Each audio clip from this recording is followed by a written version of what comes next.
Welcome back to the channel, everyone. I've got some news for you. Let me show you guys something. Let me turn the lights on real quick. I'm not joking. I have not touched this car in about a week and a half. Let me show you exactly how much air is still left in the system, and I promise you I have not touched it. This is just what happens when you use quality stuff to airbag your car. Had the right fittings, had the right material. That Blue Monster stuff works awesome. But let me show you guys exactly where this thing is sitting for the past week and a half. That is a week and a half of not touching it. It's literally been sitting like this. It's dropped down about a ½ inch to an inch total in 2 weeks. My biggest pet peeve is when you have a bagged car, you park it, you come back out and it's laying on the ground, and then the tank is empty, and then when you start it, you gotta let the tanks fill up. I'm not for that. What I like to do is just be able to drive it without having any leaks, but that's it. You think we can get the front wheels off the ground?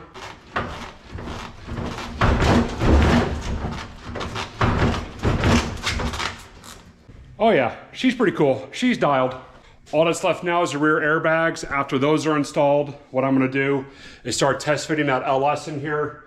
Start doing that, mocking up some mounts. I'm probably gonna start cutting up the flooring as well because I don't think that transmission is gonna fit. I do have an update for you guys on a future project that we're gonna start diving into during the process of this. I don't wanna wear everybody down on just Riviera stuff. I do have another project in mind, but stay tuned for that. Let's start diving into the rear suspension. The only thing we need to do for the back is modify those rear bag mounts. I will tell you why here in a minute. Then start doing some car shuffling. I want to get the S10 over here, get the Ferrari over there, push the Ferrari up as close as possible. We will get to that in a little bit. This place is getting crowded. Gotta do some cleanup first. Let's go ahead and get up here. What I'm gonna do is I'm gonna do my 2-camera edit where it looks like I have 2 cameras, but I really don't. So we're gonna go ahead and do that.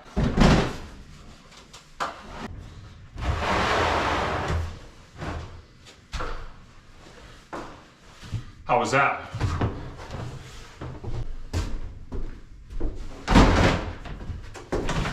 Stack them.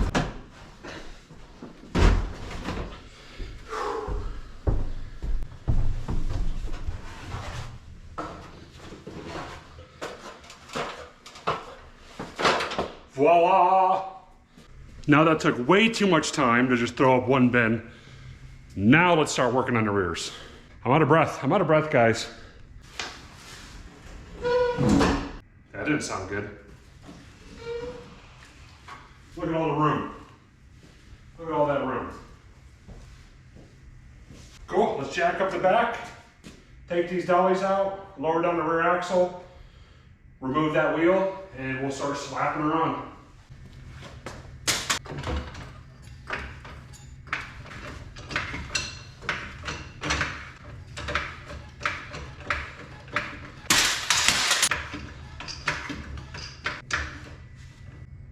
We're good.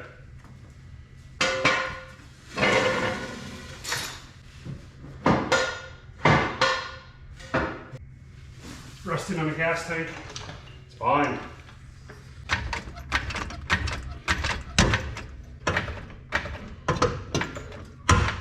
Might help if I take the lugs off first, huh?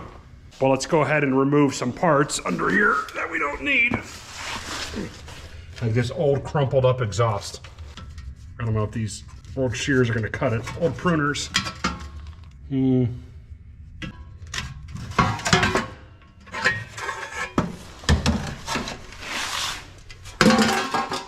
Done. Okay, where are we? Lower bolt hole, upper mount right there. Pretty straightforward.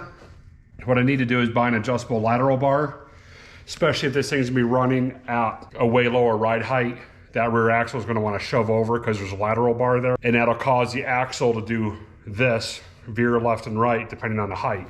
Not for what we want, since we're gonna be, well, 6 inches lower than factory, somewhere around there-ish. So now, we got that side torn apart, so let's go ahead and get our mounts. Ooh, I do have bottom plates. I was wondering if I had bottom plates. I do have bottom plates, okay. Perfect, so I just need to install these. So these are the lower plates on the mount that go on the lower control arm, or lower arm, whatever you call it. Let me show you what the rear mounts look like. Quite a bit different than the front. All right, sorry for the mess. I have been working a lot. I've got to take this up. Maybe at the end of the episode, if there's time, we can toss this upstairs. At least this will free up this room, or we can put it in the car on the floor in the back. I don't care. So now, let's do a quick test fit on here, and I'll actually show you why we need to drill a hole in the side of this mount. You'll probably figure out why, but, so here is the rear bag. Airlift Dominator 2600. And if you go back to a previous video, 1 or 2 videos ago, it'll show you what the actual working height of this is. I believe it's either 9 or it's 12 inches of lift on this bag. This will be perfect for the rear. I've already done a test fit on the driver's side, or I'm sorry, the passenger side, so I know it fits. We need to use our Blue Monster thread tape. As you know, and as you saw, that stuff works awesome. Found it. Don't want to get caught with that in your pocket walking down the street. Cops might think something's going on. Okay, let's do it. Let's thread this onto here, modify that mount, and show you what's going on. Hi, how are you? Now remember from the last video, how many wraps do we want? You better wrap her 3 times for a tight fit. There's 2. Where are you? Where are you, 3? That's 3. Be sure and wrap it in the direction of it being threaded on there. So when you tighten down your fitting, it doesn't unwind itself. I need to go get the proper wrench. Excuse me. Don't mind me, just showing off that soon to be released merch. That's all I'm doing.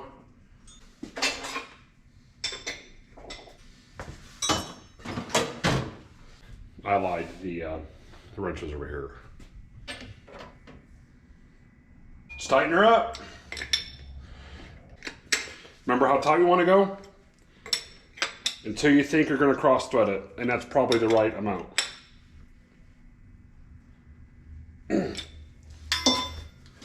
It's on. So as you can see here, I've got an angled one. Where this bag sits, it sits underneath the frame rail. So if I go directly straight up with the air fitting, I have to drill through the frame. Don't want to do that. That's the last thing I want to do. So I have it angled out so then I can go up through the trunk or find another source of entry on that. But since it's at an angle, you can see that my mount sits right here.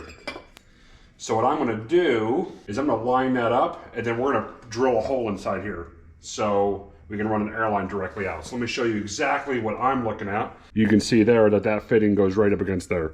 So we just need to drill a relief hole, and we're going to go ahead and just measure from the top of this plate to the center of this hole, and then we'll just do a reference from here. So we'll just measure there to the center of where that hole is. Your step bit, the old Harbor Freight Special, because that's just what we do. That's the tools that we have. That's what the tools. All right, enough. I'm not going to justify it. I'm going to go inside and get myself a Sharpie, unless there's one out here. Okay, let's figure out the distance between the top of the plate on the mount and the center of that hole. We're going to guesstimate it a little bit. Doesn't have to be perfect. So 3/4 of an inch up is where we need to mark it. So I'm calling it. I'm calling it 3/4. What do you guys call it? What do you say? Yeah, that's a 3/4. We're gonna take our mounts, make it in the right direction, and we know it's gonna be on this face. Now, when we mount this bag, we can orientate it any which direction we need to go underneath to give us optimal positioning. So we know that it's at least lined up from there. Then we're gonna measure 3/4 of an inch up. How thick is that plate?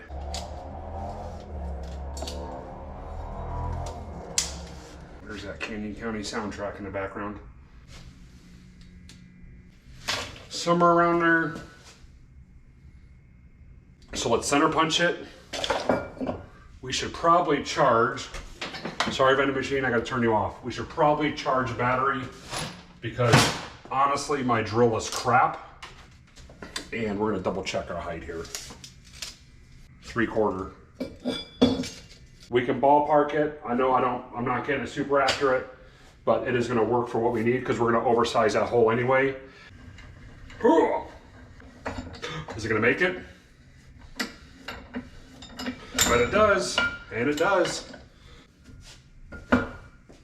just barely.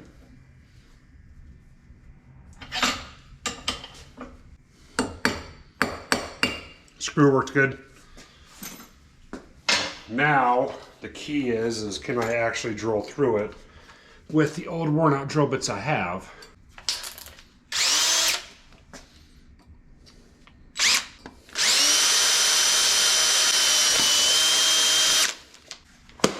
We're just gonna go 7:30 seconds. We're just gonna go for it.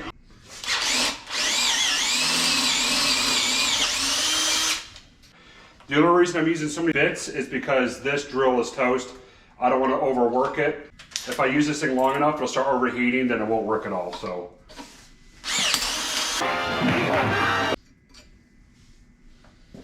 Broke my drill bit. But we're not stopping there. We're gonna go up to 1/2 inch.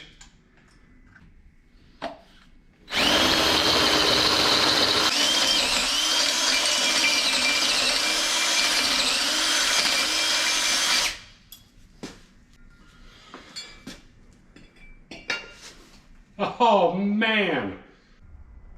Ta-da! Perfect. Now the airline will go through that hole and keep me from actually having to drill through the frame. Take your time, spend the extra 5 minutes, do it right. That's how I'm doing it. Let's get this thing mounted up from the mount to the bag. We'll start doing some fitting and get this thing on the car. What we should do is before we install this, let's stick an airline down there, test the bag, make sure the bag works with no leaks. Because, as you saw in the front, it's holding air. Let's keep all 4 doing that. Let's air it up.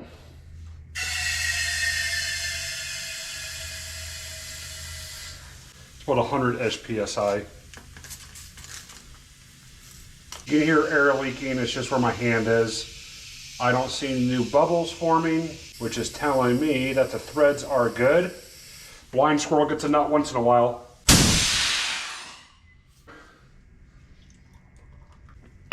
I love Sam's Cola with some soapy water in it. Okay, we are now good to go to mount the mount onto the bag. It's actually perfectly nice out, isn't it? It's like 50 degrees outside, warmer back here in the back of the shop.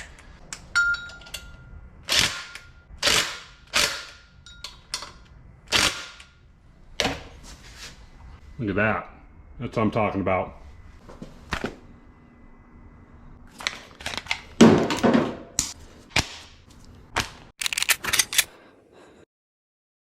Should I do one more?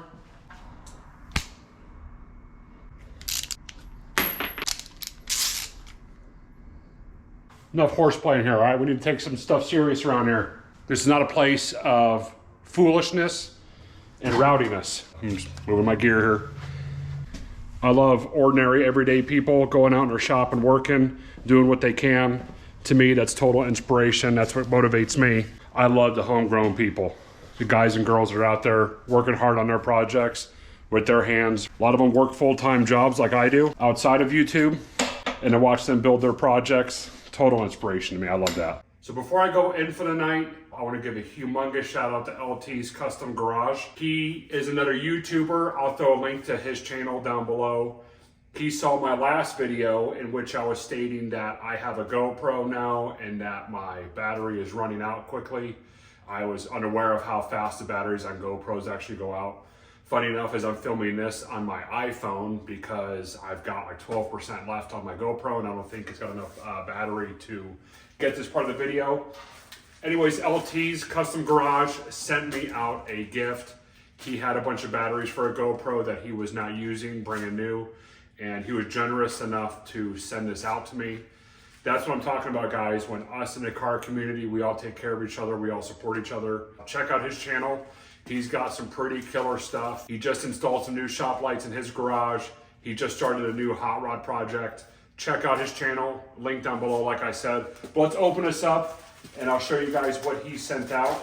And then as soon as I dropped that video, about a day or two later, he hit me up and said, hey man, I've got these that I'm not using anymore. Awesome. What he did was he actually put his logo on the front of the package, which I think is pretty sweet. Pretty cool that he put that on there. I think that's a pretty good idea. So we'll go first here. Oh man, it's so awesome. He sent out a bunch of stickers. So much support, guys, so much support. Sent out 4 of those. You know one of those is going on that door right there behind you. He also sent out some mini ones with some QR codes on there. Man, that's so cool. And that support, guys, I want to support his channel. He sent out the 3 batteries in this pack. I'll show you. Packaged them really well, actually. There they are, the 3. Oh, I'm sticking to the table. The 3 GoPro batteries, 1, 2, 3. Those will work perfect in my GoPro 9. Thank you for the support. That truly means the world to me. These are going to be put to good use. Check out his stuff. It's awesome. He's got really good content, really good editing. Quality of videos are phenomenal. Check out his channel. He's got a great sense of humor. You'll love it. So seriously, check out his channel. So hopefully I can now retire my iPhone. Sad moment, sad moment. Hopefully you can still all see what I'm looking at. Man, the bottom of this car is filthy.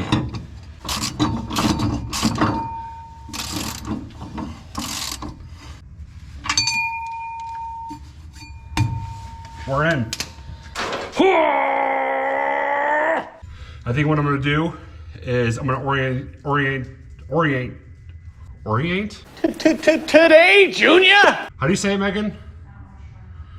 Orientate? However you say it, orientate the airline so it goes from here. I'm just gonna go through the rust hole on the floor because I'm not gonna overthink it right now. I just wanna get the front and back off the ground. Get this to line up over there.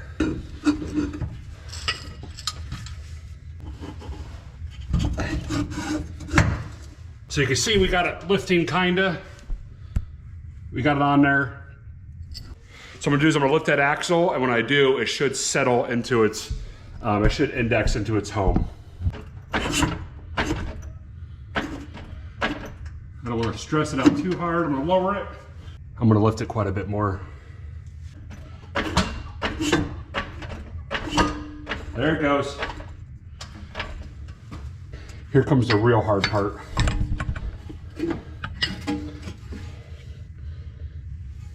Underneath the axle here, see if we can get this baby to line up a little bit. See if she'll play nice. I don't think she will, but we'll see.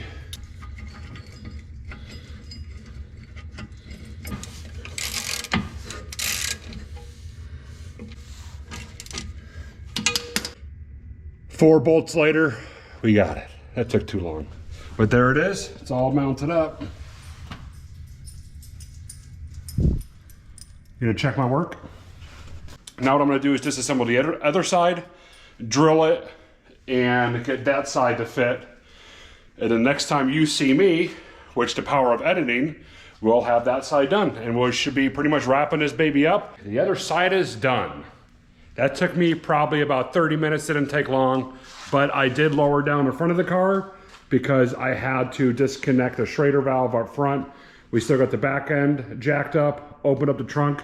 We're gonna start feeding those 3/8 lines through here. We're just gonna go through the windshield for now. I'm not worried about bringing it underneath the car. The length between going from the bag underneath the car and the bag to through the interior really is, and then what I can do is start running the lines in the correct locations. So that's all done. So let's start running those lines through. Now I gotta crawl inside this thing, and then hopefully we can get this thing fully aired up. I know I have not done that light yet, but what I need to do is what I need to do is get this car completely shoved over, which I'll probably do off camera, and then fix that light. I've kind of let this one dangle for the past 2 episodes, and I just need to get it done. I'm just so focused on other projects, stuff like this, the S10, the new one, other stuff that's in the works, that I haven't even really spent much time really thinking about that. As soon as this episode ends, I need to clean this shop something terrible. And hopefully I have enough airline to do the front and rear. If I don't, then I guess I'll just make the rear one super short and deal with it later. Like I said, we're gonna go through the interior first on this. I'm gonna put a bunch of slack back there, so when I do end up putting it through the correct locations underneath the car, we're pretty much splitting hairs, like I said. Let's dive into the car, throw it back.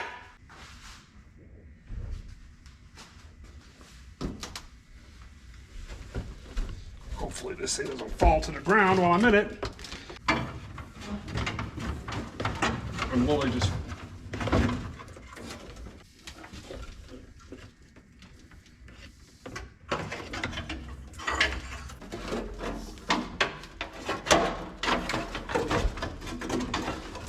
just coils up on itself.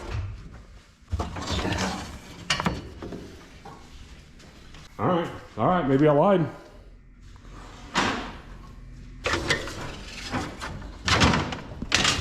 This is not a permanent solution, right? Can we just all agree on that?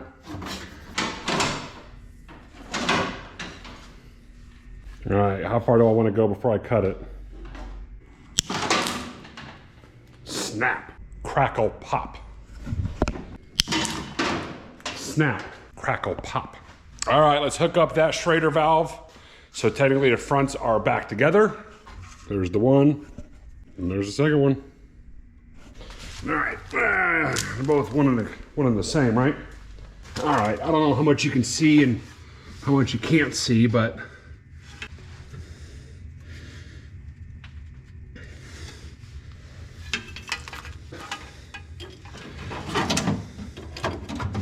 and now we're just gonna shred the airline going through the floor. So that won't be a problem.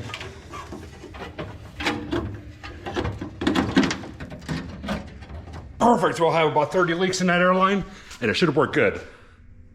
Remember to always have fresh cuts before you hook anything up. Because A, if you've ever installed an airline and then took it out, there's gonna be grooves on the airline.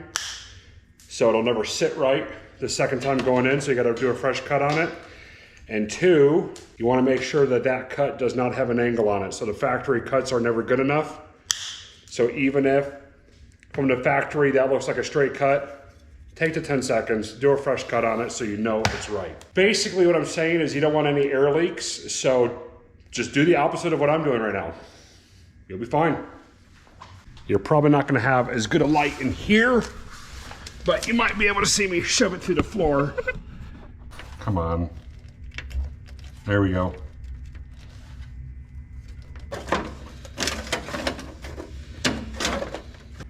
Guaranteed to leak in 30 seconds.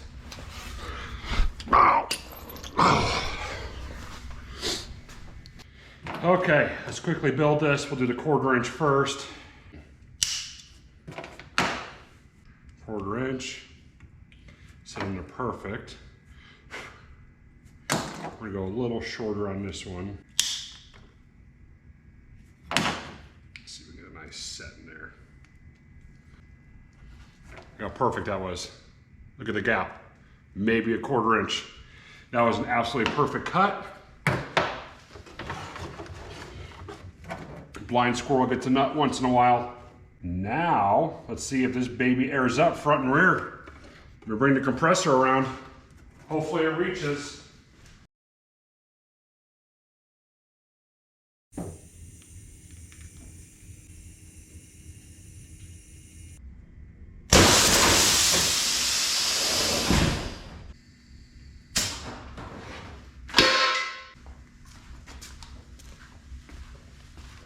That's a small victory, guys. We got the front and rear airbags installed.